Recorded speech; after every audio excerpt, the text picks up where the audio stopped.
네, 이 시각 K스탁 시작해 보겠습니다. 오늘은 엘리고스 인베스트먼트의 임주화 멘토 나오셨거든요. 인사드릴게요. 어서 오십시오. 안녕하세요. 처음 뵙겠습니다. 네. 네. 일단 시장 이슈를 하나씩 보면서 임주화 대표하고 먼저 얘기를 좀 진행해 보겠습니다. 오늘 뭐니 해도 국내 시장의 가장 큰 이슈는 삼성전자의 실적인 것 같습니다. 어닝 쇼크라고 지금 얘기들 하고 있죠. 시장의 예상치보다 낮은 실적이 나왔고 이익도 좀 떨어졌거든요. 이 부분을 우리가 어떻게 해석해야 되는지 좀 얘기를 들어보겠습니다. 임주화 멘토께서는 오늘 삼성전자 실적 어떻게 평가하고 계세요? 지금 삼성전자 실적 같은 경우에는 사실 뭐 3, 4분기에서 내년 상반기까지 인플레이션 영향으로 인해서 실적이 좀 안 좋게 나올 거라는 예상은 사실 봄부터 쭉 있어 왔습니다. 네. 그렇기 때문에 사실 최근에 ARM 인수 때문에 조금 삼성전자의 반등과 지수의 상방이 같이 이번 주에 좀 보여주는 모습이었다가 오늘 좀 뜻밖의 악재처럼 이제 느껴질 수 있을 만한 기사가 이렇게 나오게 되면서 약간의 지수를 누르는 그런 현상을 좀 보여줬었는데요. 뭐 다소 이 부분이 개별 심사를 통해서 진행될 거기 때문에 뭐 미국에서 나오는 장비가 중국 사업장으로 가게 되는 것에 대해서 다소 뭐 좀 구체적으로 아직 안건이 나오지 않았다라는 얘기가 있었습니다. 그래서 11월 달 총선이 그러니까 총선이 지난 이후에서야 구체적으로 뭔가 좀 가시화되는 어떤 이 악재를 해소할 수 있는 부분들이 좀 잠재된 상황, 그러니까 소식이 잠재되게 되면서 부분적으로는 좀 아쉬운 모습입니다. 그래서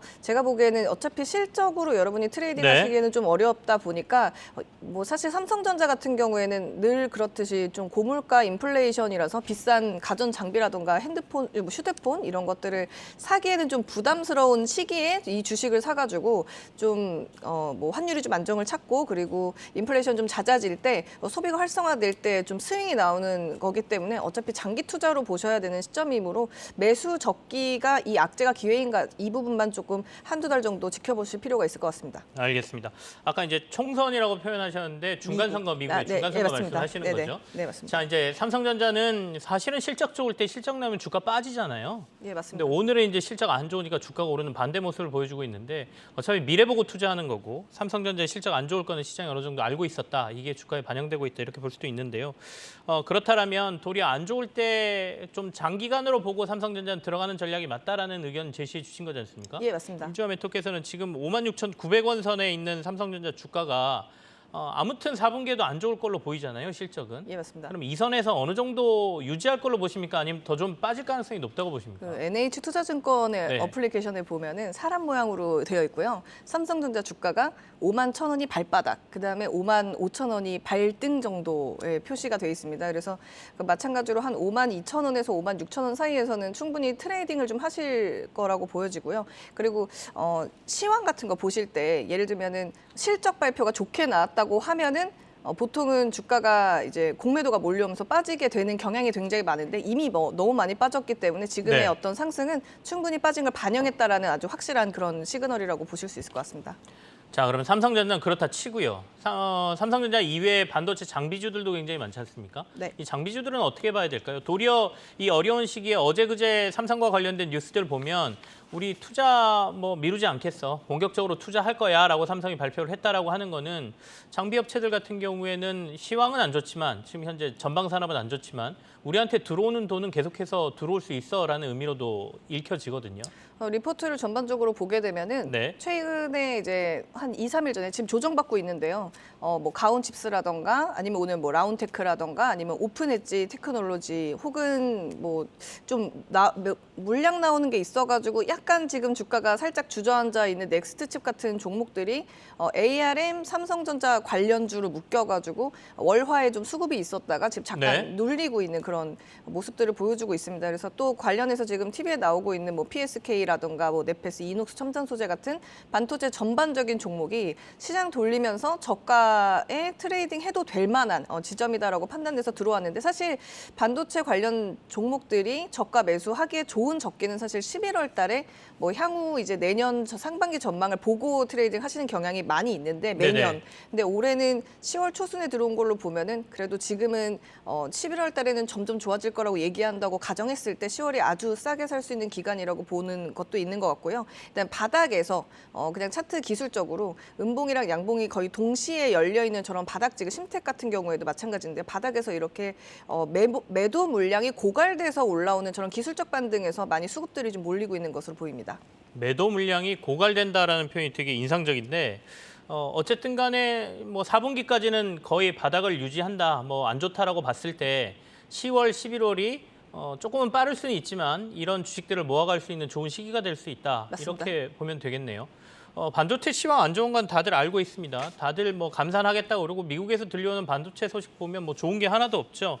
그럼에도 불구하고 메모리 쪽에서 시장 점유율을 계속해서 유지하려는 삼성과 SK 하이닉스는 투자를 그렇게 늦추지 않겠다라는 얘기를 하고 있고요. 그 외에도 이제 위탁 생산이라든지 또는 시스템 반도체와 관련된 전략들을 발표하고 있으니까 그 전략들을 좀 전체적인 그림을 저희가 좀 봐야 될 것 같다 이런 생각이 듭니다. 어쨌든 ARM 인수와 관련된 얘기, 뭐 M&A와 관련된 얘기는 이제 좀 수면 밑으로 들어간 것 같고요. 앞으로 또 어떻게 진행될지 모르겠지만요. 이렇게 반도체를 좀 정리를 하겠습니다. 두 번째 이슈로 넘어가겠습니다. 두 번째 이슈는 사실은 이 카카오와 관련된 종목들이 오늘 그냥 뭐 거의 바닥을 찍네요. 카카오 뭐 은행부터 시작해서 카카오페이 관련주들 주가가 너무 많이 빠지고 있는데 어디까지 빠져야 바닥을 보는 건지 이 부분에 대해서 임주화 멘토의 의견을 좀 들어보도록 하겠습니다. 네, 일단 카카오페이 같은 경우에는 사실은 이렇게 우려감이 있지만 그래도 물량을 걷어줄 만한 긍정적인 어떤 여러 가지 업황에 대한 시그널도 있게 된다고 한다면 상방을 볼 수 있겠지만은 사실 좀 무리하게 대출을 일으켜서 트레이딩을 하고 계셨던 어떤 우리 사주의 물량을 포함한 여러 가지 악재 때문에 카카오페이의 회생은 좀 비단 희망적이진 않는 것 같습니다. 그래서 다소 저 매도 물량이 좀 어느 정도 잠잠해질 때까지가 좋을 것 같은데 지금 사실 직전 고점에서부터 78%까지 빠져 있는 그런 모습들을 보고 계신데요. 제가 보기엔 한 82% 정도 빠진. 그러니까 지금부터 한 5, 6% 이상 더 하방을 보고 매도 물량이 좀 멈춰줘야지만 트레이딩 영역에 들어올 수 있을 것 같다. 일단 내용 자체가 희망적이지 않습니다. 왜냐면 모멘텀이 없고 뭔가 이제 뭐 기관이나 외국인들도 살짝 부담되는 거는 기존에 어쨌든 나왔던 물량 때문인 걸로 저는 수정이 되고요. 네. 그다음에 카카오뱅크 같은 경우에는 사실 뭐 금리 내년 초반 정도 이제 1, 2월 정도 되면은 이제 금리에 대한 얘기가 다소 잠잠해질 수 있을 분위기가 있습니다. 왜냐하면 결국 마지막 금리 인상 부분들을 12월에 이제 좀 세게 하고 마무리를 짓고 상황을 지켜보자는 그런 관망세가 전체적인 글로벌 시장에서 존재하고 있기 때문에 카카오뱅크는 다소 제가 보기에는 금리 안정화의 수급 개선이 내년 상반기 정도에 좀 지켜보실 수 있을 거라고 보여지고요. 하반기까지는 여전히 좀 매도 물량에 좀 부담을 느끼실 수 있을 것 같습니다. 매수는 조금 어려울 것 같고요. 그다음에 카카오 게임즈 같은 경우는 아까 뭐 이렇게 대본에 적혀 있었지만은 네. 성장성은 있는데 사실 최근에 그 게임 회사에 대한 어떤 고객에 대한 어떤 호의적이지 않은 어떤 불편한 서비스 제공 부분이 생각보다 더 크게 노이즈로 작용이 됐었는데요. 사실 이런 적이 옛날 NHN, 그러니까 정말 15년 전에도 비슷한 유형의 이런 이슈가 있었습니다. 근데 그때 당시에도 굉장히 주가가 20% 이상 빠졌던 흐름이 있는데 아무래도 게임즈는 서비스를 고객이 불편하지 않을 정도로는 제대로 제공을 해주지 않으면은 그 부분에 있어서는 한 20% 정도에 빠지는 악재는 그러니까 뭐 불문율처럼 반복되고 있는 것으로 보입니다. 그래서 다소 매도 물량이 좀 잠잠해질 때까지 기다려야 되겠지만은 10월 6일자 어제자로 외국인 네네. 수급이 좀 좋았기 때문에 그래도 지금은 좀 돌리는 분위기로 볼 수는 있겠다. 이 정도로 정리해 보겠습니다. 그러면 그나마 카카오 그룹주 중에 분위기가 좀 돌아설 가능성이 있어 보이는 건 카카오 게임즈 정도인가요? 그렇죠. 아무래도 네. 이제 겨울에 게임 시즌과 방학 시즌이 몰려 있으니까 그때 나오는 뭐 신작 게임에 대한 기대감으로 반등 한 번 정도는 기대해 볼 수 있을 것 같고요. 카카오뱅크나 페이는 좀 어려울 수 있을 거라는 말씀을 좀 드려보겠습니다. 네. 아까 이제 페이 말씀하시면서 네네. 페이가 여기서 한 5% 정도의 추가 조정은 예상을 해야 된다라고 말씀하셨거든요. 예. 근거는 그냥 기술적인 분석에서 나오는 건가요? 아니면 다른 이유가 있나요? 신규 서비스가 성공을 한다는 가정하에 지금 목표가를 기관들이 많이 제시를 해주고 있는데 네. 지금의 상황에서는 사실 주식이라는 게 기본적으로는 인기, 인지도, 그다음에 사람들이 많이 쓰는가 부분인데 카카오페이는 많이 사용되고 있지만 그동안에 들어갔던 마케팅 비용에 대한 부담도 있고요. 실적에 대한 어떤 방향성들도 좀 정하기가 다소 어렵기 때문에 거래액은 고성장이긴 하나 나올 물량이 그거에 대비 너무 많다라는 부분들을 감안하신다 그러면 신규 서비스가 아주 대박 성공 내기 전까지는 다소 좀 트레이딩하기엔 좀 어려운 영역으로 보여집니다. 알겠습니다. 지금 워낙 카카오 관련주들이 주가가 안 좋은 상황이어서 우리 임주화 멘토하고 카카오 관련주들을 좀 살폈습니다. 더불어서 저희가 그 엔터주들도 조금 봐보고 싶거든요. 특히 BTS와 관련돼 있는 하이브의 주가가 굉장히 많이 또 빠지고 있는데 하이브는 어떻게 봐야 됩니까? 얼마 전에 증권사 보고서 보니까 그래도 3분기에 꽤 선방을 했다. 새로 나온 보이그룹, 걸그룹들이 인기를 좀 끌고 있고 실적도 좀 괜찮을 것 같다라는 얘기를 제가 보고서를 통해서 봤는데 그럼에도 불구하고 시장에서 주가는 계속 빠진단 말이죠. 임주아 멘토께서 좀 얘기해 주실까요? 사실 하이브 얘기를 이렇게 하게 되는군요. 하이브 같은 경우에는 최근에 그 마케팅 팀, 그러니까 디렉팅 팀을 따로 새로 구성을 했습니다. 네. 근데 그 구성한 팀이 좀 연륜이 있는 사람들로 구성된 게 아니라 좀 나이가 어리고 경험이 좀 없는 사람들이 구성이 돼 있습니다. 그렇다 보니까 지금 굿즈를 판매를 해야 되는 어떤 작업들을 할 때 조금 노련함이 좀 떨어지는 부분들이 있어서 좀 아이돌을 조금 더 예쁘게 좀 포장해서 뭔가 팬들에게 서비스를 제공해주고 하는 부분들을 좀 채워줬으면 하는데 그 부분이 좀 다소 아쉽다라는 결과물이 좀 아쉽다라는 말씀을 드리고요. 하이브 자체로는 지금 뭐 뉴진스가 있기 때문에 워낙 또 유전자가 너무 좋아서 다른 걸그룹은 아예 얼굴조차 보이지 않을 정도로 굉장히 인기가 많은 상태임에도 불구하고 뉴진스가 끌어올리지 못하는 건 나올 물량이 너무 많다라는 어떤 불안한 심리가 받쳐져 있기 때문에 증시가 그러니까 계속 전저점을 깨면서 직전에 들어왔던 물량들이 계속 소화를 못하고 내려가고 있는 손절 물량이라고 보시면 될 것 같고요. 뉴진스라는 재료를 가지고 상승을 하기에는 또 방탄이 기본에 가지고 있는 군대 문제가 이렇게 소화를 할 수 없는 뉴진스가 덮어서 갈 수 없는 어떤 무게감이 좀 현재 존재하는 것 같습니다. 그래서 뉴진스를 보고 하이브를 트레이딩 하실 거면은 소녀시대 한 2집 정도 때 SM을 그러니까 접하신 분들, 그러니까 주가를 접하신 분들 정도의 어느 정도 시기적인 부분은 고려하셔야 될 것 같습니다. 정리를 해보자면 뉴진스가 지금 나와서 2집 정도를 냈을 때가 네. 소녀시대 2집 냈을 때 SM의 주가랑 비슷한 형태를 보일 거라고 보여지고요. 그 정도까지 보시고 트레이딩을 하셔야 될 것 같다. 그 전까지는 방탄의 군대 문제 때문에 어쨌든 나올 물량에 대한 부담으로 어떤 매수세를 유입하기엔 다소 부담이 있다. 이렇게 정리해 보겠습니다. 결국에는 뉴진스에 대한 기대로 주가가 더 올라줘야 되는데 그렇게 되기까지는 시간이 좀 걸릴 것 그리고 같다라는 또 말씀으로 보여요. 네. 그러니까 원숙력이 좀 떨어지는 어떤 디렉팅에 대한 그런 부분들을 좀 해소해 줄 수 있는 좀 구성, 팀의 구성, 그러니까 직원들의 어떤 채용의 구성 이런 게 좀 네. 필요하다고 말씀드리겠습니다. 회사 내부에서의 어떤 변화도 좀 네. 필요하다 이런 말씀이시네요. 자, FS 리서치의 박정훈 멘토가 언제 왔냐는 듯 옆에 지금 앉아 계십니다. 박정훈 멘토하고는 세 번째 이슈부터 저희가 한번 들어가 볼까요? 예, 세 번째 이슈 죄송합니다. 보겠습니다.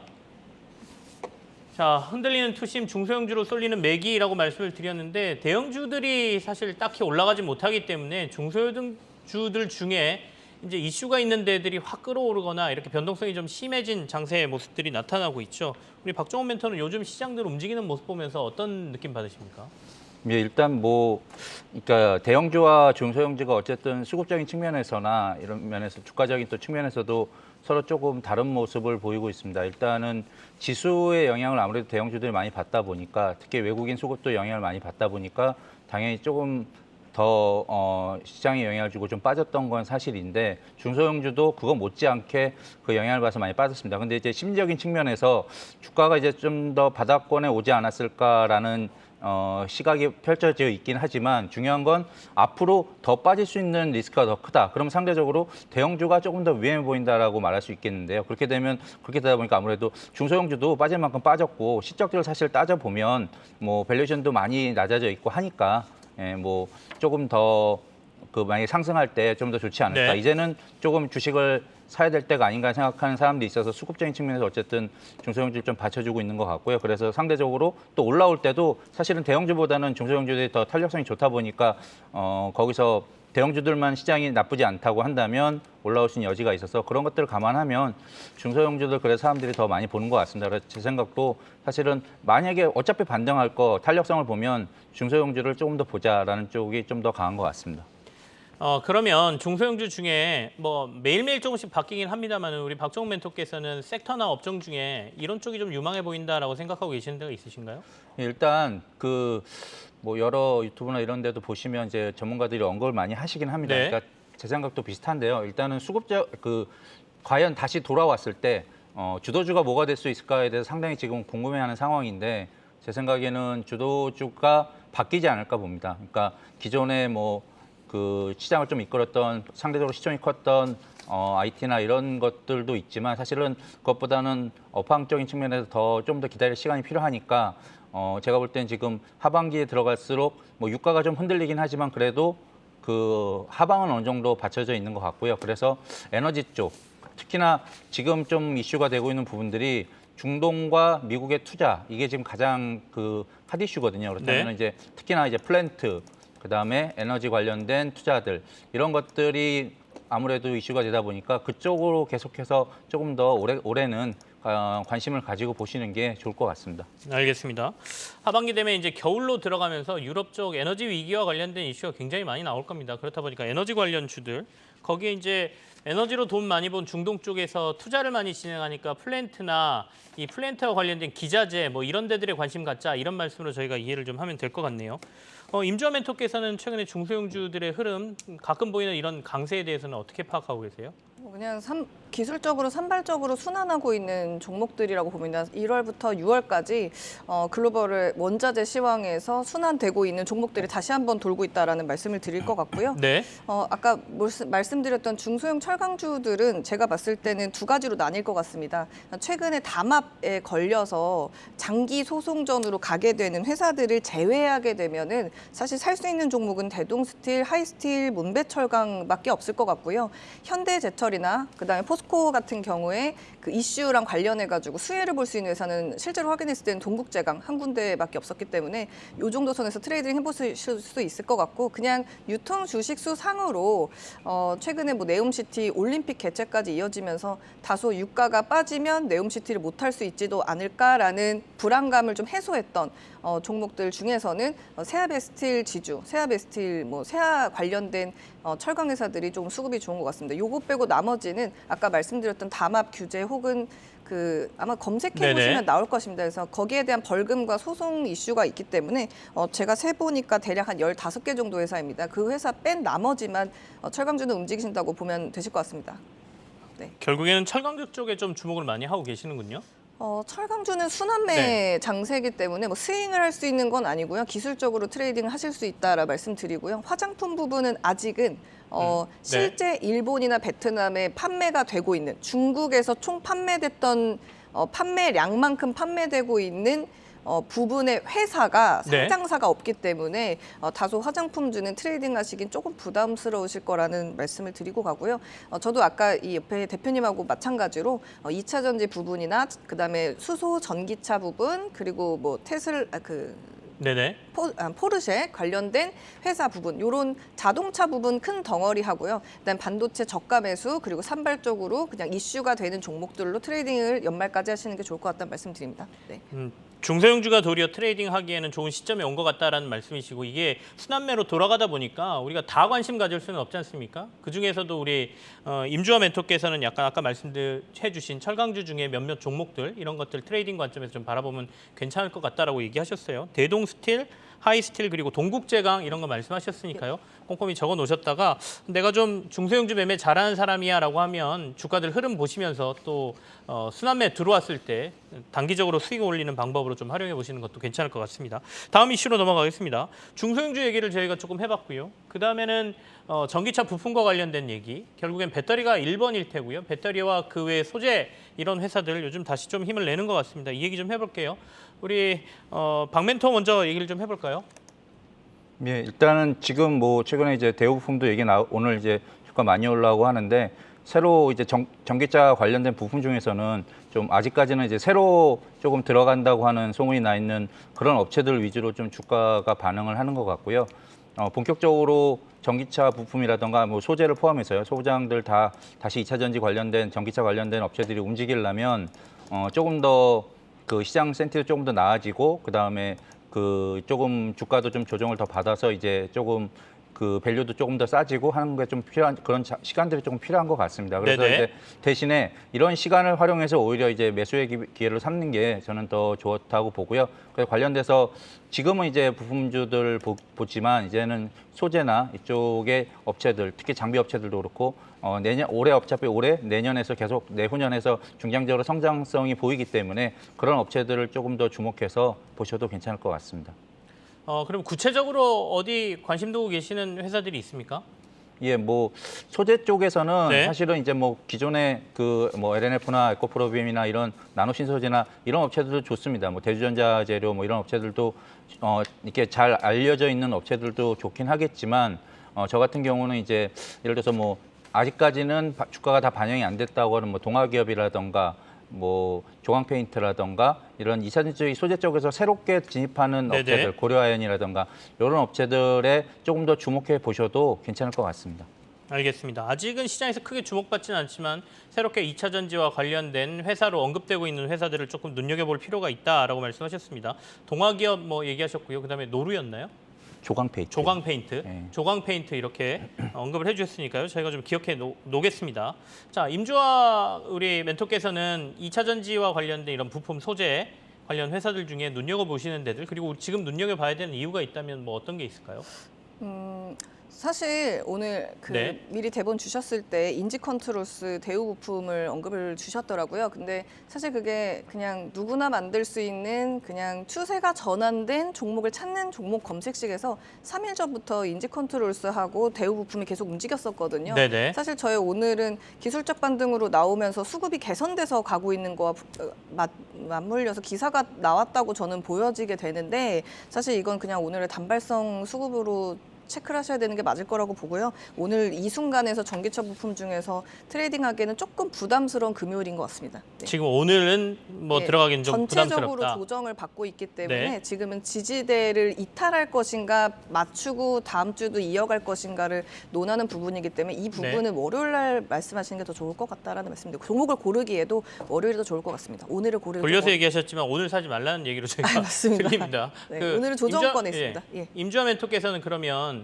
어제 그제랑 해서 2차 전지와 관련 셋업체들도 조금 강하고요. 그다음에 핵심 소재 회사들도 다시 반등하는 모습들을 좀 보여주고 있는데 이게 추세적으로 반등이 좀 이어질 거라고 보시나요? 어떻게 보세요? 그거는? 네, 지금 뭐 요즘 같은 경우에 이틀에서 3일 정도 쉬어가고 있다가 다시 트레이딩 할 수 있는 자리가 나오더라고요. 네. 네, 뭐 많이 무너지진 않고요. 전반적으로 그냥 이번에 증시 하락할 때 손절을 못하고 그냥 내려와 있기 때문에 뭐 추가 매수를 통해서 강한 상승으로 걷어 올라오는 그런 기간입니다. 그래서 이 기간에서는 제가 보기에는 금요일의 특수 상황 때문에 약간 좀 빠지는 흐름이 있습니다. 장 후반이 좀 밀리는 종목마다 2차 전지 관련주도 좀 밀리는 부분이 있기 때문에 지금 오늘 다 1, 2%씩밖에 상승을 못한 것들은 네. 다음 주 월요일은 조금 불확실해질 수가 있으므로 오늘 2차 전지나 2차 전기차 관련주는 한 5% 이상 상승해 놓고 빠지지 않는 것 중에서 고르시는 게 제가 보기에는 조금 더 트레이딩에 유리하실 것 같다는 말씀드리겠습니다. 네. 알겠습니다.